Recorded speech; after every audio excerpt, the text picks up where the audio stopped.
పరిచయ వాక్యాలు విని ఆయన ఏమన్నాడంటే, తెలుగు గురించి ఏమన్నాడంటే, is it language or music అన్నట్ట. దట్ ఈస్ ద తెలుగు భాష. ఇది ఏమన్నా మాటలా? ఇది ఏమన్నా సంగీతమా? ఇది భాషనా? ఇది సంగీతమా? Is it language or music?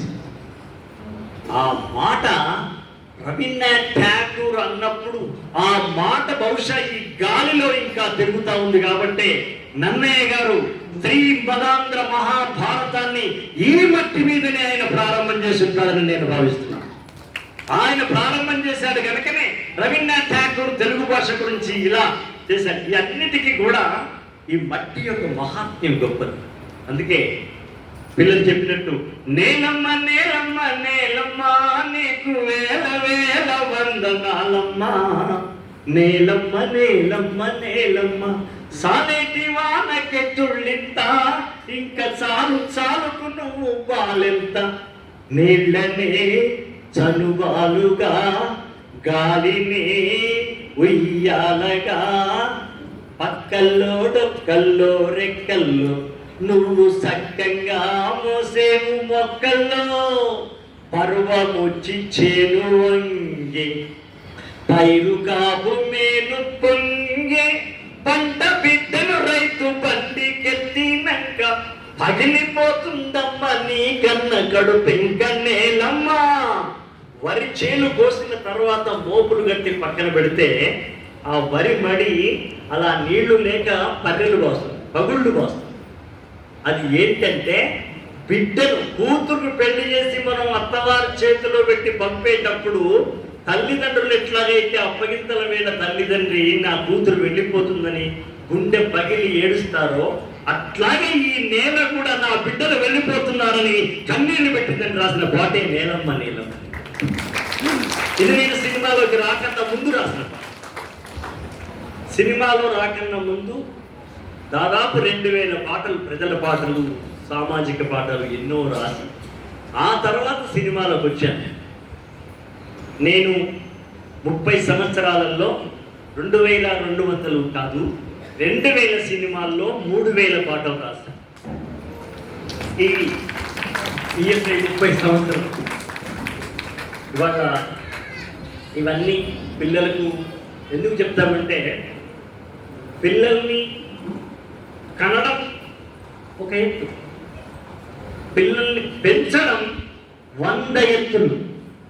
ఎందుకంటే మేము మా కాలంలో ఉండేటువంటి అదృష్టం ఇప్పటి పిల్లలకు లేదు. నేను 10th బ్యాచ్ వచ్చిన తర్వాత నేను రేడియో చూశాను.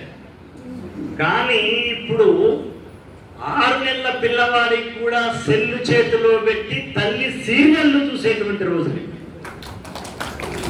బాధతో చప్పట్లు కొట్టాల్సిన పరిస్థితి. ఫీలింగ్ క్లాప్స్ లేదా ఇది ఏమంటారు సార్ ఇంగ్లీష్లో, వరీయింగ్ ఆఫ్ క్లాప్స్ అంటారు, ఏమంటారు?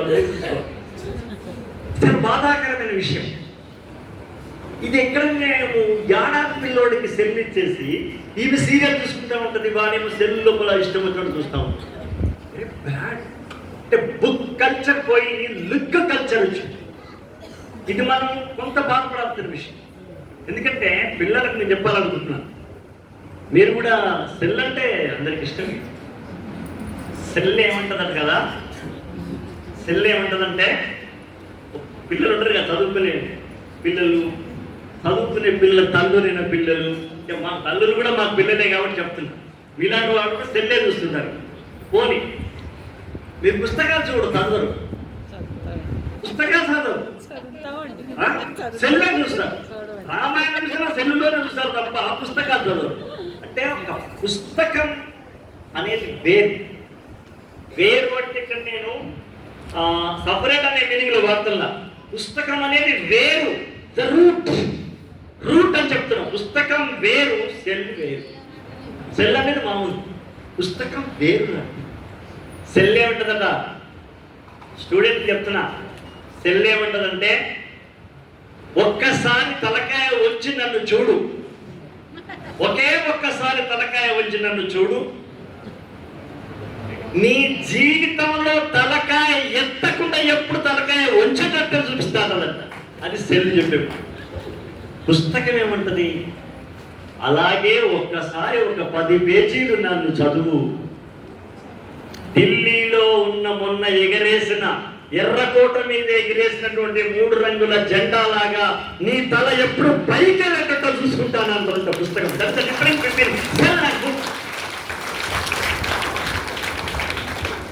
మా అమ్మ పెద్దగా చదువులని చెప్పాను కదా, కానీ మా అమ్మ మిషన్ కొడుతూ 5వ తరగతిలో మా అమ్మ మ్యాగజైన్ కోరికి రాసినటువంటి మదర్ అనే పుస్తకం తెలుగులో నా చేత నేను చదువుతా ఉంటే మా అమ్మ మిషన్ కొడుతూ విన్నది.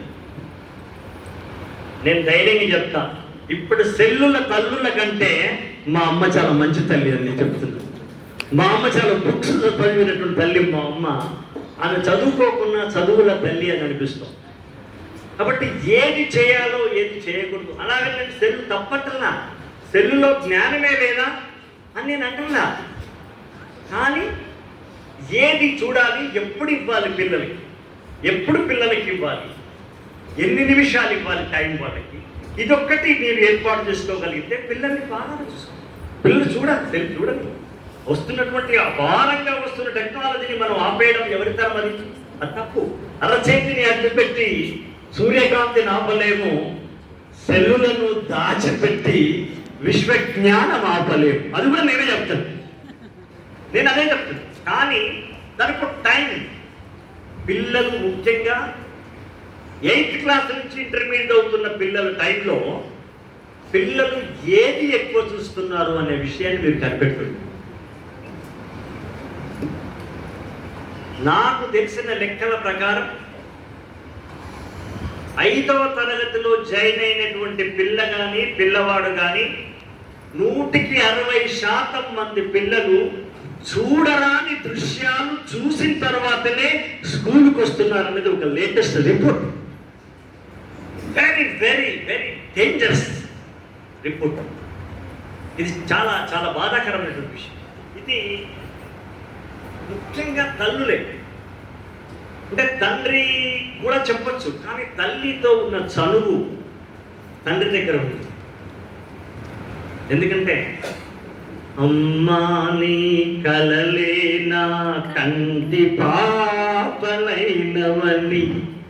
నీ ప్రాణం పణం పెట్టి నాకు పురుడు పోసావని, నీ నెత్తురి నాందమైన దేహమని, బిడ్డ బతుకు దీపానికి తల్లి పాలే చౌరంగ మదర్. అమ్మ ఒక మహాకావ్యం. అమ్మ ఇట్సెల్ఫ్ ఎపిక్. అమ్మ పిల్లలకు చెప్తా, అమ్మ మన కడుపులో ఉన్నప్పుడు అమ్మకి ఒక వికారం అవుతుంది. 2 నెలల 3 నెలల బిడ్డల కడుపులో ఉన్నప్పుడు అమ్మకి వామిటింగ్స్ వస్తాం. దాన్ని వేమిళ్ళు అంటుంటారు. ఏ వాసన వచ్చినా కక్కేస్తూ ఉంటుంది. గ్యాస్ వాసన వచ్చినా, తాలింపు వాసన వచ్చినా వామిటింగ్ చేస్తుంది. అయ్యో మనం ఏమంటామంటే పెద్దవాళ్ళు, అమ్మమ్మలు, నాన్నమ్మలు, పాపము కడుపులో బిడ్డ ఉంది కదా, ఏ వాసన వచ్చినా పడట్లా అంటాం. అమ్మ వాసన కోసం ఎక్కల, ఎందుకోసం కట్టి ఉంటుంది? వేమిళ్ళు అనేది ఒక విషయం, ఒక చిన్న చూపించడానికి కారణం బహానా, ఒక విషయం. వేమిళ్ళ వంకతో తను తిన్న అన్నము వెలికి వెడలించి వెడలించి మన ఉండే కోసమై చోటుంచే మన తల్లి. నేను బాగా కడుపు నిండా తింటే నా కడుపులో ఉన్న కొడుక్కి ఊపిరాడదేమో, నేను బిర్యానీ తింటే కనుక లేత పాదాలకు ఒత్తుకుపోతాయేమో అని అమ్మ వాంటింగ్ చేస్తుంది తప్ప వాసన కోసం చేసుకోలే. అంత గొప్ప తల్లి. ఎవరన్నా పిడికిళ్ళు తెరుచుకొని పుట్టిన బిడ్డను చూసారా మీరు? అప్పుడే పుట్టిన బిడ్డను చూస్తే ఏ బిడ్డ అయినా సరే, కోటీశ్వరరాలు కావచ్చు, కూటికి లేని వాళ్ళు కావచ్చు, ఏ బిడ్డ పుట్టినా మీరు లేబర్ రూమ్ తెరిచి చూడండి, ప్రతి బిడ్డ పిడికిళ్ళు బిగించుకొనే ఉంటది. తెరుచుకొని ఏ బిడ్డ ఈ భూమి మీదకి రాదు. పిడికిలి విజయానికి గుర్తు. అమ్మ మనల కడుపు నుంచి భూమి మీద తీసుకొచ్చినప్పుడే పిడికిలి బిగించి భూమి మీద పంపించింది. అంటే మనం పుట్టుకతోనే విన్నర్స్, మనం విజేతలు. ఆ విషయం తెలుసుకున్న ఏ బిడ్డైనా ఓ మార్పు తక్కువ వచ్చినాయని, లేకపోతే ఇంకేదో జరిగిందని, లేకపోతే దాంట్లో ఏదో జరిగిందని, సెల్లు కోనియలేదని, చెప్పులు కోనియలేదని మేడ మీదకెళ్ళి దూకి సూసైడ్ చేసుకున్నటువంటి ఇంత బలహీనమైనటువంటి బిడ్డల్ని మనం కంటున్నప్పుడు వాళ్ళకి చెప్పాలి, మీరు పుట్టకతోనే విజేతలు. మీరు డోంట్ డిస్పాయింట్, మీ డిప్రెషన్కి వెళ్ళద్దు. ఇవాళ ఒక మార్కు, రేపు ఇంకొక మార్కు వస్తుంది.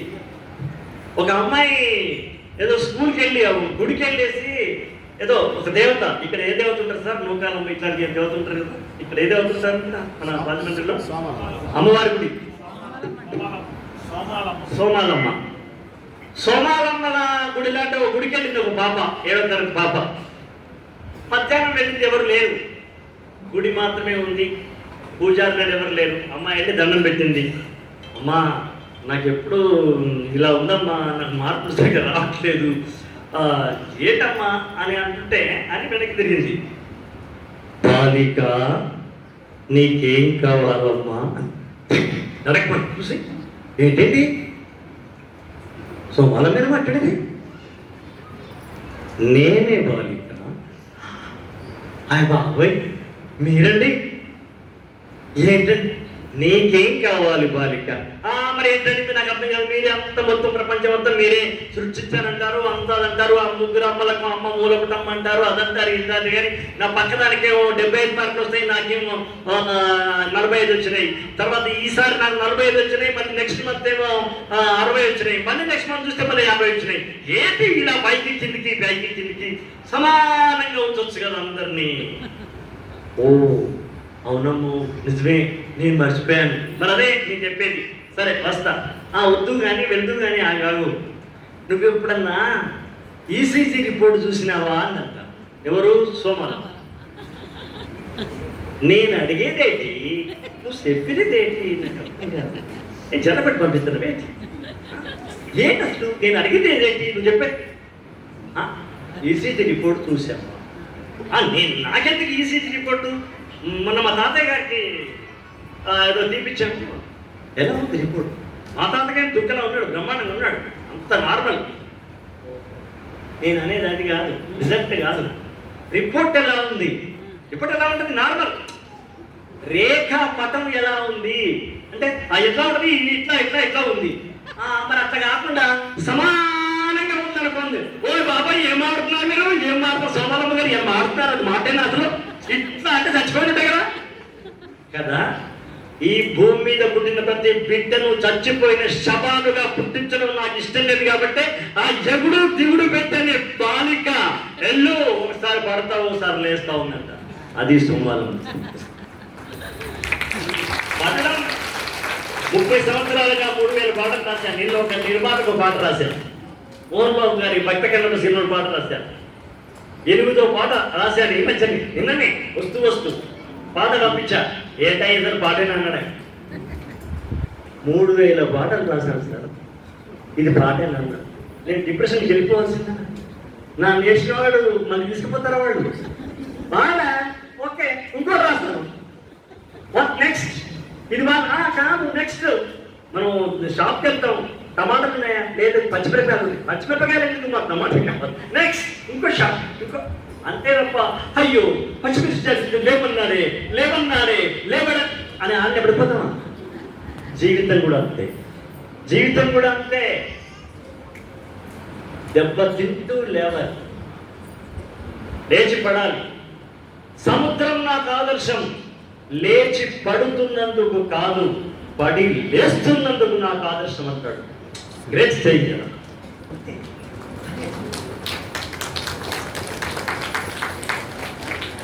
అనేక బాధలు పడ్డాను. 30 ఏళ్ళు నా సర్వీస్ అంత ఈజీగా అలా టీచర్గా పనిచేస్తున్న వాడిని నేను మద్రాసుకి వెళ్తే నీకేం పాట రాస్తాయా, నీ బొందు రాస్తావు వెళ్ళా అన్నవాళ్ళు ఉన్నారు. మొహం మీదే ఇంటికి వచ్చి మా ఆవిడ దగ్గర పోయి బాగా ఏడ్చేసారు, వద్దులే పోకుండా అన్న తర్వాత ఒక 10 రోజులు అయినాక నీ పాట విన్నాక అన్నాడా వాడు, వినకముందు అన్నాడా అన్నది ఇంకా. అంటే వినకముందే అన్నాడు.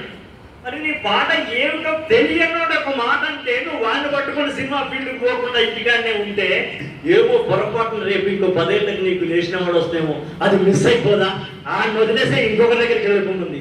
అప్పుడు నన్ను రక్షించిన మహానుభావుడు పాలకొల్లులో పుట్టిన దర్శకరత్న దాసరి నారాయణరావు గారు. ఆయన ఆనాడు నన్ను దగ్గర తీసుకోకపోతే ఇవాళ ఈనాడు నేను ఈ వేదిక మీద నిలబడి మీతో మాట్లాడేటువంటి అదృష్టం, యోగం లేదు. నన్ను ఆయన మొదటి చూపులోనే చూసి నేను రాసిన పాటలు విని ఒసే రాములమ్మలో 7 పాటలు రాయించి నన్ను వెనక్కి తిరగకుండా చేసి మరో శ్రీశ్రీని సినిమా రంగాన్ని పరిచయం చేస్తున్నానని ఫోన్లు చేసి 100 మందికి చెప్పినటువంటి ఒక తండ్రి దాసరి నారాయణరావు.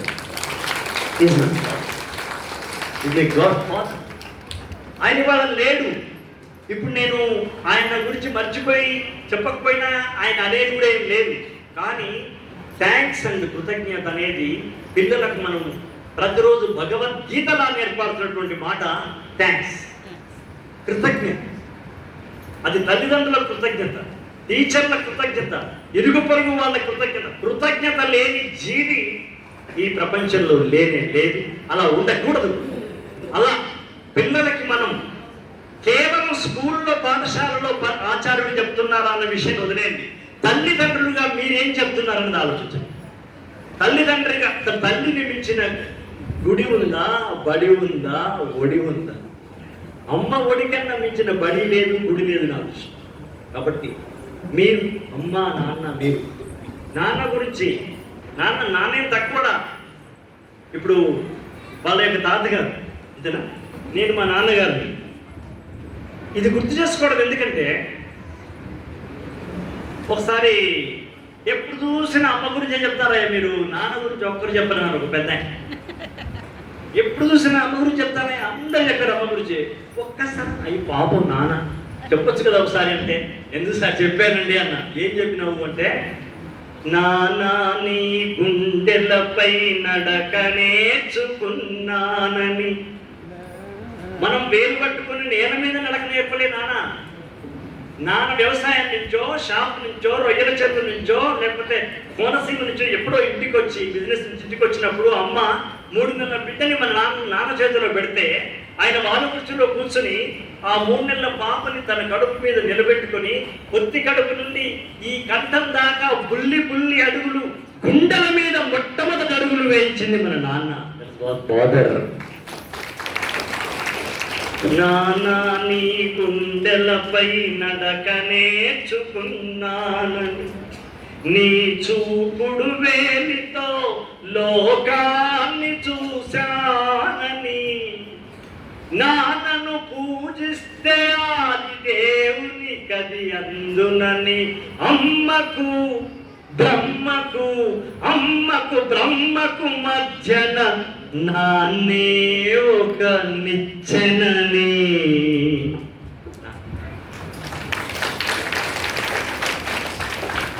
నేను అందరినీ కోరుకుందంటే ముఖ్యంగా పిల్లల్ని, మీరు సైంటిస్టులు అవుతారా, ఇంజనీర్లు అవుతారా, లేకపోతే డాక్టర్లు అవుతారా నాకు అవసరం లే. నేనేమంటానంటే మీ పిల్లలు గొప్ప మనుషులు కావాలని మాత్రం నేను కోరుకుంటున్నాను. గొప్ప మానవులు కావాల్సిన, గొప్ప మనిషి అయితే ఇవన్నీ సెకండరీ. నువ్వు డాక్టర్ అవుతావా, సైంటిస్ట్ అవుతావా, అమెరికాకి వెళ్తావా, సెకండరీ. గొప్ప మనిషి కావాల్సిన ఈ రోజులలో మరీ ముఖ్యమైన అవసరం. మానవ విలువలు పూర్తిగా మరిగిపోతున్నటువంటి విషయం.